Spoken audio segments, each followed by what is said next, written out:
I'm going to tell you about an experience that I had several months ago. A scary experience. You'll notice that I'm smiling. You'll find out why later. As I recount this, all I ask is that you listen to the very end of the video and don't stop halfway. Okay? Because I need to put this in a certain context for you. But anyway, let me just tell you about the experience first.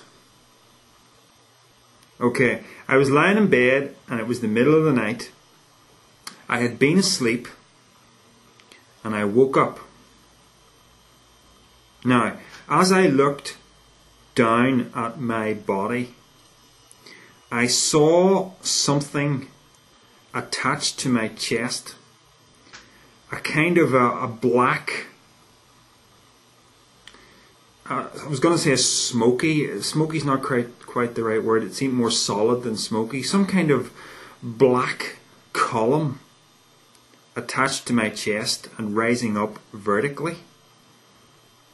Now, I saw this. I saw this with my own eyes. And, I kind of was in the process of waking up and I looked at it.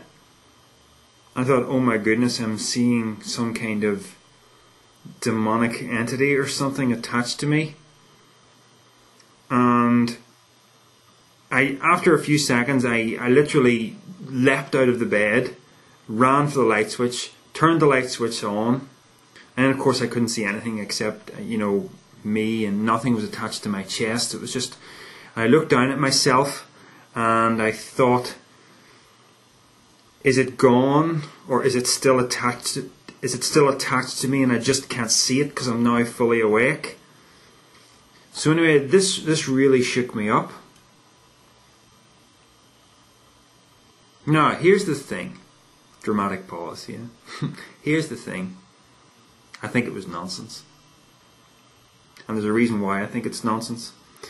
But, well anyway, the reason why I think it's nonsense is because seeing this thing coincided with me reading a certain book.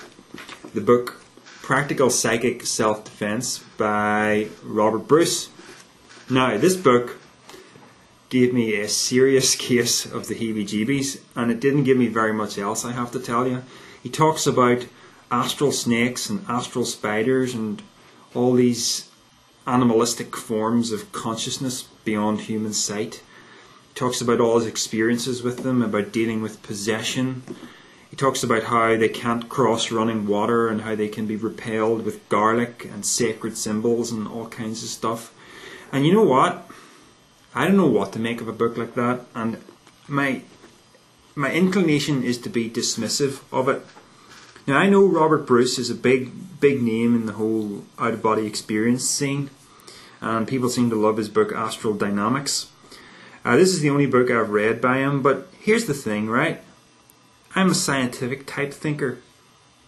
I do have some room in my head for intuition and whatnot, but there's a lot of claims going on in this book. It's all just so unfamiliar to me as, how do I make this credible? I can't. Oh, but I had that experience, didn't I? Well, here's the thing. It's not the first hallucination I've had. I seem to be somewhat prone to hallucinating at night. Now, I'm not into drugs or anything like that. I don't know why it is, but I've hallucinated, spiders on the wall, and that's made me jump out of bed in the past. I remember hallucinating a coat hanging in midair in the middle of the room one time. And I'm awake when I have these hallucinations. I'm awake, but I'm not awake, if you know what I mean. I'm awake in that I can see the room around me, but my brain hasn't fully woke up. And all these hallucinations, they all take place when I'm either about to fall asleep or when I've fallen asleep and I've just woken up again and I'm in a kind of a light sleep state. That's all they are, and so that's all that smoky column was. At least that's the way I interpret it. I've got no reason to think that I actually saw some kind of entity. So, and he talks about these things in the book. You know, he talks about the very thing that I saw. Let me see if I can find it here. Yeah, here it is here. Columns, he calls them. This type of neg, that's his term, short for negative entity. This type of neg looks like an animated column of thick black smoke, often several feet or more tall. I do not know what class of beings these are, but the ones I have encountered have been extremely dangerous. It is possible that the columns I have seen are simply manifestations of very strong negs. Here is an example from my experience. A friend with a serious neg problem was visiting, staying in my bedroom on a spare mattress. We retired for the night, but as soon as I lay down, I began experiencing spinal and abdominal cramping and cold shivers. I did my best to relax out of these, but I was very tired and soon slipped into a semi-trance state despite the pain. I soon developed real-time astral sight, seeing through my closed eyelids. I noticed a column of dense black smoke as thick as a man's leg building up over my sleeping friend. Fascinated, I watched this, even though all my senses told me it was a strong neg presence. The column swayed back and forth several times and then struck at me like a snake.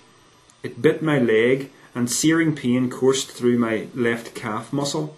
I was temporarily paralysed and felt a strong sucking sensation on my left leg. A few seconds later I managed to break the paralysis and rolled out of bed. I staggered outside, crossing running water, applied garlic, which has a negative effect on all negs, and slept on the couch in the living room for the rest of the night. The next day I found a large puffy swelling at the bite area on my left leg. This stayed with me for several months. Thick blue veins appeared around the swelling. I experienced particularly strong neg attacks and influences during this time.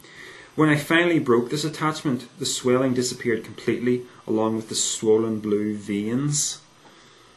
You know, it's like something out of, I don't know, one of those horror dramas on television or something. It's like straight out of the X-Files or something, you know, or straight out of Charmed or something. I can't connect any of that to real life. And certainly the hallucination that I had didn't have any of the other effects that he talks about here. I didn't experience any muscle cramping. I experienced nothing except what I saw and the fright that it gave me. Now, what's the point of me? What point am I making in this video? The point is this. Supernatural experiences, if there are such things, seem to be incredibly rare. And even, you know, when people talk about spiritual experiences, you have to take it all with a pinch of salt. You see, if I had been a different sort of person, I could have told you that story, and it would have been a true story in terms of my experience of it.